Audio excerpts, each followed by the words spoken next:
MG.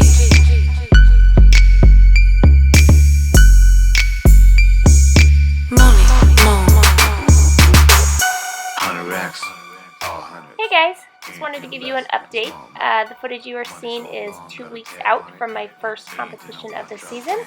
That is the week of March 20th through March 26th. This is just the stuff from just last week, and I want to get it up and get it out to you guys.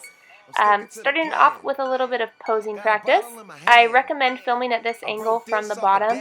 The judges sit below you at a competition, so to get a look at your physique from this angle I think is super helpful. And those bruises are from the rumble roller, so note to self and to anyone else, beware of the rumble roller at 2 weeks out. Those bruises are disappearing, and I think they'll be gone by next Saturday for show. So, here's a physique update. This morning, you'll see in just a second, I finally hit a new low. I broke through the stall that I was at for almost 2.5 weeks. That low I hit there was 101.2 pounds, which felt good after 2.5 weeks being stalled right around 102. I say it all the time, but it bears being repeated.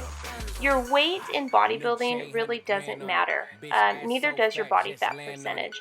What you're going for in physique sports is an overall look, and different body fats and different weights are going to look different on different people, regardless of things you might have in common, like height or age or any of those things. It's going to look different from person to person, and it should almost look different on you from show to show.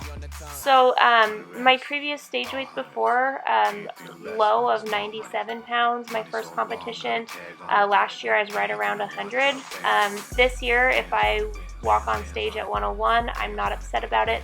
I think the look I'm bringing is good. I'm really happy with where my physique is at.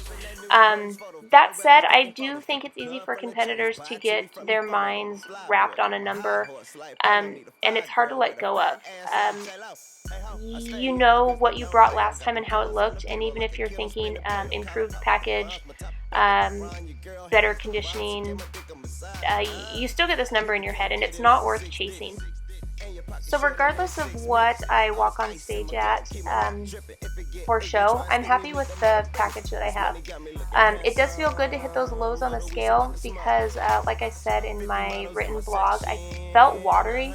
I think that's the ultimate excuse for people who aren't losing fat. If maybe they're really not in a deficit and they say, oh, it's just water. But I really felt watery. With that, I had taken a decrease on my refeed days and increased cardio as just one last push before show. And it's not uncommon with my body, even with other people I've noticed, to actually see a stall when you're increasing the deficit. So for me, I know an increase in cardio and a decrease in food, it probably is just shooting up some cortisol, and I do hang on to water that takes a few days to dissipate. So register on the scale, that is finally off. My refeeds were at 260 grams of carbs 3 days a week. Other macros on those: 120 protein, between 30 to 33 fat. And I took those down starting last Tuesday, the 15th. Took my carbs down to 225 grams on Tuesday, 190 on Wednesday, and 200 on Thursday. And the next 9 days were a push with carbs between 150 to 170, which for me feels low. That feels pretty grindy for me. So after that last push, that ended yesterday on Sunday, and back up to 260 grams of carbs to fill out a bit for peak week. I'm feeling good there. Cardio took an increase. The footage that you're seeing right now is from my circuits that I've been doing. I've been doing these all prep. I'll usually do them on my higher carb refeed days. And I just pick some exercises, lightweight, body weight, bands, and I'll just cycle through them for the given amount of calorie burn. So this one, I'll show you the footage at the end, but I think it took me about 30 minutes, and I did 200 calories. 6 days this last week, I did cardio sessions at 200 calories each. And yeah, they're not terrible. So I like doing these circuits. It's something fun and it keeps it interesting. But I also have a mix in there of things that are easier for me to recover from. So some of those sessions were incline walking on the treadmill. Those usually take me longer, maybe about 40 minutes to get a 200 calorie burn. Or using the elliptical, which I think people know is my favorite machine. So on those, I'm like dicking around on my phone, watching YouTube videos, planning my post-workout meal, whatever. I'm just distracting myself. So yeah, lifts felt pretty good. For some reason, I only show you guys my squats and deadlifts, but I swear I do so much more in the gym than just squat and deadlift. I do a lot of other lifting.